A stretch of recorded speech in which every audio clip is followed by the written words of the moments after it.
الله وبركاته. بھائی صاحب اذان ہو چکی ہے، چلیے چلتے ہیں اور عشاء اور تراویح کی نماز پڑھ کر آتے ہیں۔ تعجب ہے ابھی تک آپ نے عشاء کی نماز نہیں پڑھی، حالانکہ میں عشاء تو کیا تراویح سے بھی فارغ ہو چکا ہوں۔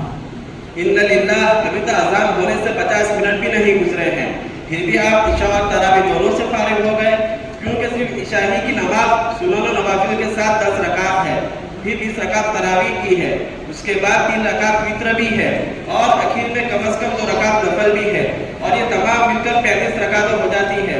تو آپ نے 35 رکعت 50 منٹ کے اندر ہی اندر کیسے ادا کر لی؟ یہ تو بچوں والی ہی نماز ہو سکتی ہے۔ کیا کہا آپ نے؟ تراویح میں 20 رکعت ہیں؟ ارے بھائی، تراویح میں تو صرف 8 رکعت ہیں، کیونکہ آپ صلی اللہ علیہ وسلم سے صرف 8 رکعت منقول ہیں، اس لیے ہم سلفی نبی کی کامل اتباع کرتے ہوئے صرف 8 رکعت پڑھتے ہیں۔ ہم مانتے ہیں کہ کثرت صلاۃ بذات خود ایک عبادت ہے، لیکن اتنی ہی کثرت عبادت ہے جتنی کہ شرع میں مقبول ہے، اس سے زیادہ عبادت نہیں بلکہ گناہ ہے۔ نیز ارشاد خداوندی ہے، یرید اللہ بکم الیسر ولا یرید بکم العسر، اور آپ اچھی طرح جانتے ہیں کہ 20 کے بالمقابل 8 رکعت مختصر ہیں اور آسان بھی۔ عاقب بھائی، تعجب ہے آپ پر اور آپ کی عقل و فکر پر، چوری بھی اور سینہ زوری بھی، خواہش نفسانی کی اتباع کرتے ہوئے صرف 8 رکعت بھی پڑھتے ہیں اور اس پر قرآن حدیث سے غلط استدلال بھی کرتے ہیں۔ ہائے تعجب، ہائے افسوس۔ دیوبندی بھائی، آپ کو اس عمل پر تعجب اور افسوس ہو رہا ہے جس کو رسول اللہ صلی اللہ علیہ وسلم نے کیا اور جس کو کرنے کا حکم امیر المومنین حضرت عمر ابن خطاب رضی اللہ عنہ نے دیا ہے، اور جس عمل پر امت کا توارث چلا آ رہا ہے۔ نہیں میرے بھائی، نہیں، میں اس عمل پر تعجب نہیں کر رہا ہوں جس کو رسول اللہ صلی اللہ علیہ وسلم نے کیا ہے اور جس کو کرنے کا حکم خلیفہ ثانی نے دیا ہے، بلکہ آپ اس عمل پر تعجب کر رہا ہوں جو رسول اللہ صلی اللہ علیہ وسلم کے عمل کے خلاف ہے، جمہور امت کے عمل کے خلاف ہے، صحابہ کے عمل کے خلاف ہے، اور اس دعوے پر تعجب کر رہا ہوں جو شریعت کے خلاف ہوتے ہوئے بھی کامل اتباع نبوی سمجھ رہے ہیں۔ دیوبندی بھائی، اب آپ بالکل خاموش ہو جائیے اور مزید ایسی ہرزہ سرائی نہ کیجیے جس سے آپ کا ایمان و عقیدہ اکارت ہو جائے، اور میں بھی اب کچھ نہیں بولوں گا جس سے آپ کے ہمدردی میں اضافہ ہو جائے، اس لیے میں ایک بڑے عالم کو بلاتا ہوں کہ جو آپ کو اچھی طرح سمجھا دیں گے کہ تراویح میں 20 رکعت نہیں ہے، 8 رکعت ہیں۔ عاقب بھائی ٹھیک ہے، بلائیے۔ السلام علیکم ورحمۃ اللہ وبرکاتہ۔ وعلیکم السلام ورحمۃ اللہ وبرکاتہ۔ کہو کیسے ہے؟ فرمایا کوئی مسئلہ پیش آ گیا ہے؟ جی حضرت، معاملہ کچھ ایسا ہی پیش آ گیا ہے۔ میرے ایک دیوبندی دوست ہے جو اس بات پر بضد ہے کہ تراویح میں 20 رکعت ہے، 8 رکعت نہیں۔ میں نے اسے سمجھانے کی ہر ممکن کوشش کی لیکن یہ سمجھتا ہی نہیں ہے، اس لیے آپ جلدی تشریف لے آئیے تاکہ ہم اپنے دوست کو دیوبندیت کی ضلالت سے سلفیت کی ہدایت پر لا سکیں۔ ٹھیک ہے، میں پہنچ رہا ہوں، آپ میرا انتظار کریں۔ السلام علیکم ورحمۃ اللہ وبرکاتہ۔ وعلیکم السلام ورحمۃ اللہ وبرکاتہ۔ وہ آ رہے ہیں جو آپ کو اچھی طرح سمجھا دیں گے۔ السلام وعلیکم السلام ورحمۃ اللہ وبرکاتہ۔ کہو کیسے آپ؟ فرمایا کوئی مسئلہ پیش آ گیا ہے کہ آپ کو مجھے فون کر کے بلانا پڑا؟ جی حضرت، معاملہ کچھ ایسا ہی پیش آ گیا ہے۔ میرے یہ دیوبندی دوست ہیں جو اس بات پر بضد ہے کہ تراویح میں 20 رکعت ہے، 8 رکعت نہیں۔ میں نے اسے سمجھانے کی ہر ممکن کوشش کی لیکن یہ سمجھتا ہی نہیں ہے۔ نحمدہ ونصلی علی رسولہ الکریم، اما بعد۔ سب سے پہلے میں اس بات پر شکریہ ادا کرتا ہوں کہ مجھے ایک دیوبندی کی اصلاح کے لیے بلایا گیا، کیونکہ اگر ایک دیوبندی کی اصلاح ہو جائے تو میں اسے 100 ابلیس کو مسلمان بنانے سے زیادہ ثواب کا کام سمجھتا ہوں، اس لیے کہ جب شیطان شیطانی کرتا ہے تو اس احساس کے ساتھ کرتا ہے کہ وہ شیطانی ہے جس کی اصلاح ممکن ہے، مگر جب دیوبندی کوئی غلط کام کرتا ہے تو اسے غلطی کا احساس نہیں ہوتا بلکہ وہ اسے دین کا کام سمجھ کر کرتا ہے، جس ایسوں کی اصلاح ناممکن ہے، اور انہی غلط کاموں میں سے دیوبندیوں کا 20 رکعت تراویح پڑھنا بھی ہے۔ حالانکہ بے شمار احادیث میں صراحت کے ساتھ یہ مسئلہ مذکور ہے۔ میں چند احادیث آپ کے سامنے پیش کرتا ہوں۔ ان صحابیا سأل عن عائشة رضی اللہ عنها كيف كانت صلاة رسول الله صلى الله عليه وسلم في رمضان قالت ما كان رسول الله صلى الله عليه وسلم يزيد في رمضان ولا اس حدیث سے صاف پتہ چلتا ہے کہ حضور صلی اللہ علیہ وسلم رمضان المبارک میں 11 رکعات پڑھا کرتے تھے، جن میں سے 8 رکعات تراویح کی ہوتی اور 3 رکعات وتر کی ہوتی تھی۔ اسی طرح حضرت جابر رضی اللہ تعالی عنہ سے بھی ایک حدیث مروی ہے کہ صلی رسول اللہ صلی اللہ علیہ وسلم فی رمضان لیلۃ 8 رکعات والوتر۔ اور اس کے علاوہ امیر المؤمنین خلیفہ ثانی حضرت عمر بن الخطاب رضی اللہ عنہ کا حکم بھی حدیث کی کتابوں میں موجود ہے۔ موطا امام مالک کی ایک حدیث ہے کہ امر عمر بن الخطاب رضی اللہ عنہ ابی بن کعب و تمیم الداری ان یقوم للناس 11 رکعۃ۔ ان تمام احادیث سے یہ ثابت ہوتا ہے کہ تراویح میں صرف 8 ہی رکعت ہے، 20 رکعت نہیں۔ دیوبندی بھائی، اب تو آپ کے دل میں 8 رکعت کے بارے میں کوئی شبہ باقی نہیں ہوگا۔ مولانا سلفی صاحب، ابھی جو آپ نے احادیث مبارکہ پڑھنا سنائے وہ سر آنکھوں پر، لیکن میں ایک جاہل آدمی ہوں، میں یہ فیصلہ نہیں کر سکتا ہوں کہ آپ نے جو کہا وہی حق ہے یا پھر وہ جو ہمارے علماء کرام کہتے ہیں، کیونکہ وہ بھی تو احادیث ہی سے بھی سکا ثابت کرتے ہیں۔ اس لیے میں بھی اپنے علماء کو بلاتا ہوں تاکہ آج آمنے سامنے یہ فیصلہ ہو جائے کہ کون حق پر ہے اور کون باطل پر۔ دیوبندی بھائی، میں نے آپ کے سامنے حدیث سے صراحت کے ساتھ یہ مسئلہ ذکر کر دیا، تو اب آپ کو اپنے علماء کو بلانے کی کیا ضرورت ہے؟ میری باتوں پر غور و فکر کرتے رہیے، سب سمجھ میں آ جائے گا۔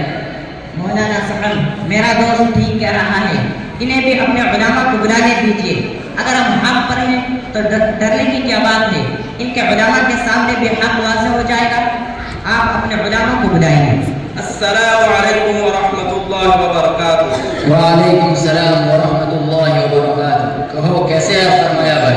مولانا صاحب، اس وجہ سے زحمت دی آپ کو کہ ہمارے یہاں ایک سلفی عالم آئے ہوئے ہیں جو یہ کہہ رہے ہیں کہ احادیث سے تراویح کی صرف 8 رکعت ثابت ہے اور مجھے سلفی بنانے کی ہر ممکن کوشش کر رہے ہیں، اس لیے آپ تشریف لے آئے تو آپ کی مہربانی ہوگی۔ ٹھیک ہے بھائی، آپ اسے روکے رکھے، کہیں بھاگنے نہ پائے، میں بہت جلد آ رہا ہوں۔ السلام علیکم ورحمۃ اللہ وبرکاتہ۔ شکریہ حضرت، وعلیکم السلام ورحمۃ اللہ وبرکاتہ۔ کیا وہ تشریف لا رہے ہیں؟ ہاں، بس وہ پہنچنے ہی والے ہیں۔ ٹھیک ہے، میں چلتا ہوں، مجھے گھر میں بہت کام ہے، کسی اور دن ملاقات ہوگی انشاءاللہ۔ رکے مولانا رکے، اتنی سخت سردی میں آپ کی پیشانی پر پسینہ، خیریت تو ہے؟ مولانا اگر ہم حق پر ہیں تو دیوبندی علماء کے نام سے گھبرا کر بھاگنے کی کیا ضرورت ہے؟ السلام علیکم ورحمۃ اللہ وبرکاتہ۔ وعلیکم السلام ورحمۃ اللہ۔ سلفی عالم صاحب، مجھے اطلاع ملی ہے کہ 20 رکعت تراویح کو 8 کرنے کے لیے آپ ایک جاہل آدمی سے مناظرہ کر رہے ہیں۔ مولانا قاسمی صاحب، چھوڑیے ان باتوں کو، خدا را ہمارے پیچھے مت پڑیے۔ ویسے بھی اس موضوع پر مناظرہ کرنے سے کوئی فائدہ نہیں، حالانکہ آپ جانتے ہیں کہ لوگ اس زمانے میں کس قدر سہولت پسند اور تناع آسا ہو گئے ہیں، اور تراویح کے سلسلے میں 8-20 دونوں طرح کی روایتیں موجود ہیں، تو زمانے کے تقاضے کے مطابق جس پر عمل کرنا چاہے عمل کر سکتے ہیں، اس میں کوئی جھگڑا کرنے کی بات ہی نہیں۔ سلفی عالم صاحب، مذہب اسلام کوئی کھیل کی چیز نہیں کہ آپ جو چاہیں اور جس روایت پر چاہیں حسب خواہش عمل کر سکتے ہیں۔ یہ انتہائی غلط نقطہ نظر اور غلط فکر کی عکاسی کرتا ہے۔ اگر آپ سلفی حضرات ان جیسی چیزوں سے باز نہیں آئے تو کوئی بعید نہیں کہ آپ حضرات اپنے ایمان سے ہاتھ دھو بیٹھے۔ اس لیے میں احادیث کی روشنی میں ثابت کر دکھاؤں گا کہ تراویح حقیقتاً 20 رکعت ہے، 8 رکعت نہیں۔ اس سلسلے میں بے شمار احادیث مروی ہے، لیکن قلت وقت کی وجہ سے چند احادیث پیش کرتا ہوں۔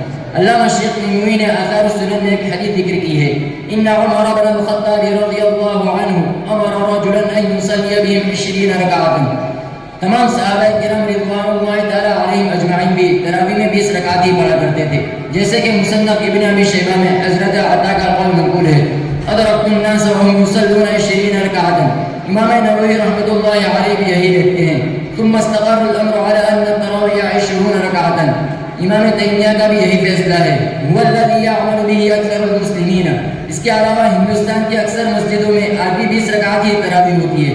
اگر حقیقت میں 8 رکعت تراویح ہوتی تو امت کے جلیل القدر علماء اس کی مخالفت نہ کرتے اور نہ ہی مسلمانوں کی بڑی تعداد اس کے خلاف عمل پیرا ہوتی۔ لہذا معلوم ہوا کہ 8 رکعت نہ صرف احادیث کے خلاف ہیں بلکہ تعامل صحابہ اور اجماع امت کے بھی خلاف ہیں۔ مولانا قاسمی صاحب، کیا کہا آپ نے؟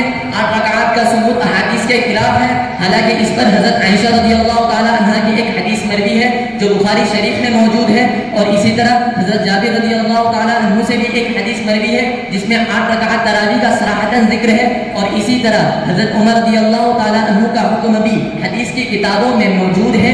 کیا بخاری شریف جھوٹی کتاب ہے؟ کیا احادیث کا جو ذخیرہ ہم تک پہنچا ہے یہ ساری جھوٹی باتیں ہیں؟ یہ جھوٹی بات نہیں، اور یقیناً یہ ساری جھوٹی بات نہیں۔ تو آپ کے پاس ان احادیث کے بارے میں کیا جوابات ہیں اور آپ کا ان کے بارے میں کیا خیال ہے؟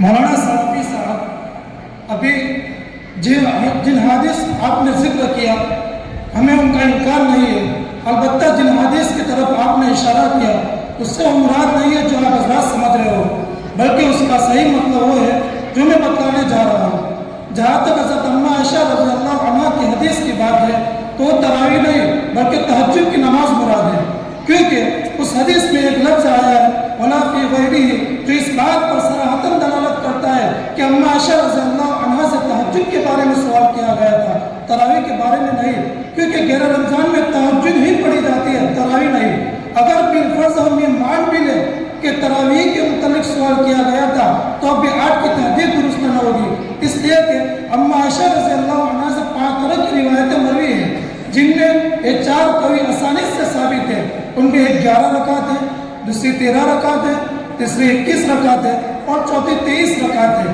لہٰذا صرف 8 کی تحدید درست نہیں ہے۔ اسی وجہ سے امام قرطبی رحمۃ اللہ علیہ نے حضرت اماں عائشہ رضی اللہ عنہا کی حدیثوں کے بارے میں تحریر فرمایا ہے کہ اشکلت روایت عائشہ علی کثیر من اہل العلم حتی نسب بعضهم حدیثا الی الاضطراب، اور ماشاءاللہ آپ تو عالم ہیں، جانتے ہیں کہ حدیث مسترب سے استدلال کرنا درست نہیں ہے۔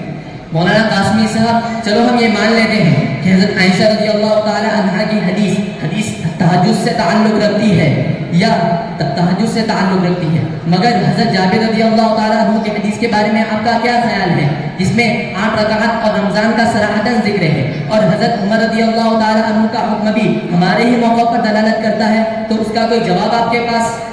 مولانا صافی صاحب، ہمیں آپ کی بات تسلیم ہے، لیکن جس حدیث جابر کا آپ نے حوالہ دیا دراصل اس میں ایک راوی متہم بالکذب اور منکر الحدیث ہے، اور منکر کے بارے میں امام بخاری کا یہ فیصلہ ہے کہ ان منکر الحدیث وصف فی الرجال یستحق به الترک، لہذا اس سے استدلال کرنا درست نہیں ہے۔ اور رہی بات حدیث عمر کی تو سند اور متن دونوں اعتبار سے مسترب ہے، اور مسترب کے بارے میں آپ نے بھی سنا کہ وہ قابل استدلال نہیں ہے، اس کے علاوہ اس کے خلاف حضرت عمر ہی کے متعلق بیہقی میں صحیح سند کے ساتھ صاحب عزیز سے ایک روایت مذکور ہے کہ کانوا یقومون علی عہد عمر بن الخطاب فی شہر رمضان ب20 رکعۃ وکذا فی عہد عثمان۔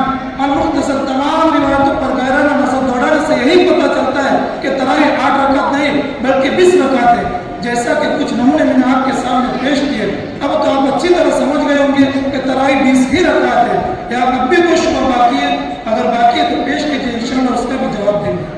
میرے کرم فرما مولانا قاسمی صاحب، آپ لوگوں کی یہ علیمانہ بلیغانہ محققانہ تقریر کو یہ معلوم ہوا کہ حقیقت اس کے بالکل برعکس ہے۔ اب تک تو ہم سلف علی نہیں سمجھتے آ رہے تھے کہ ہم ان حدیث کو صحیح طور پر سمجھتے ہیں، آپ لوگوں نے میری آنکھیں کھول دی اور فریب علانیت سے نکال کر حق و صداقت کی راہ دکھلا دی، فجزاکم اللہ تعالی احسن الجزاء۔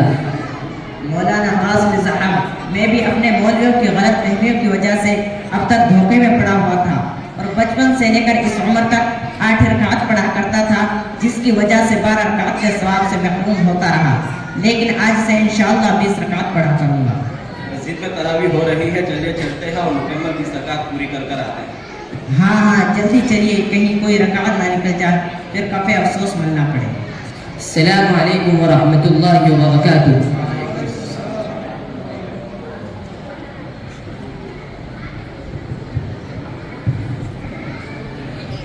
مکرم